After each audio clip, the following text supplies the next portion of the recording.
Келесі айтатын нәрсе, бізде мысалы бір тойдан келдік, где-то 100-дей сурет шығардық, және сол суретті клиентіміз маған жібересіз ба деп сұраса, біз қалай жібереміз?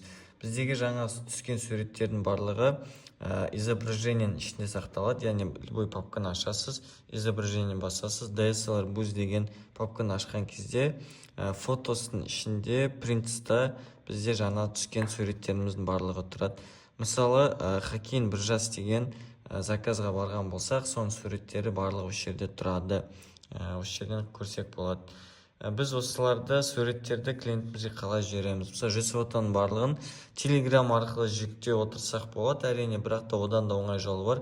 Ол дискке кіреміз, Google-ға кіреміз, және мой диск деген Google-дан ашамыз, өзіміздің аккаунтымызға кіру керек болады. Мысалы, мұнда менде аккаунтым тұр, осы аккаунтқа кірем. Және мысалы, көріп отырғаныңыздай, бізде сұраған клиенттерге осылай пулик папка ашамыз. Ол үшін создать деп басамыз да, создать папку дегенді басамыз. Папканың атын жазамыз, мысалы, обучение деп жазайық. Обучение деген папка болсын мысалы бізде. Немесе мысалы Саят Дилназ ұзату деген сияқты папка ашамыз. Шыққан тойымыздың атына байланысты. Соған кіреміз, обучениенің ішіне кіреміз. Мысалы банағы осының ішіне тоже создать басамыз да, загрузить файлы дегенді басамыз. Загрузить файлды басқан кезде бізде изображение кіріп, банағыдай суреттерімізді ашамыз. Осының ішінен мысалы бізде ең соңғы түскен суреттеріміз, мысалы видеолардан көріп отырғаныңыздай, ол өзі бүйтіп автомат түрде айналады да осы жерден шығады. Мысалы, осы екі сурет түскен болса, екеуін таңдаймыз.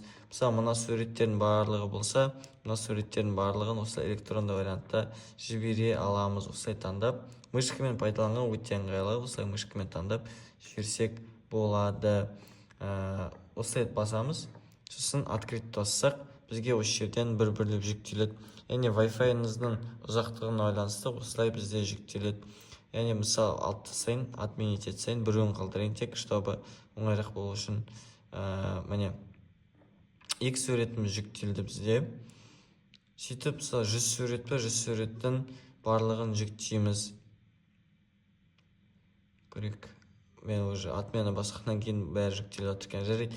Осылай жүктелгеннен кейін біз обучение деген үстіне бассақ, бізде поделиться деген шығады. Открыть доступ деген басамыз. Открыть доступты басамыз да,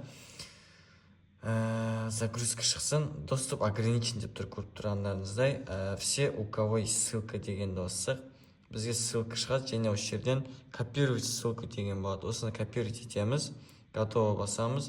Және мысалы бізде Телеграмға кіріп, сол ссылканы Телеграммен немесе WhatsAppпен клиентіңізге жіберсеңіз болады. Просто ставить етеміз, бана копировать еткенді.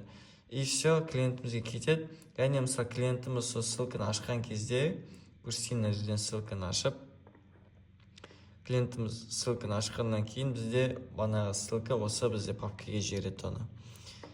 Сосын осы жерден керек суреттерін өзі жүктеп алатын болады.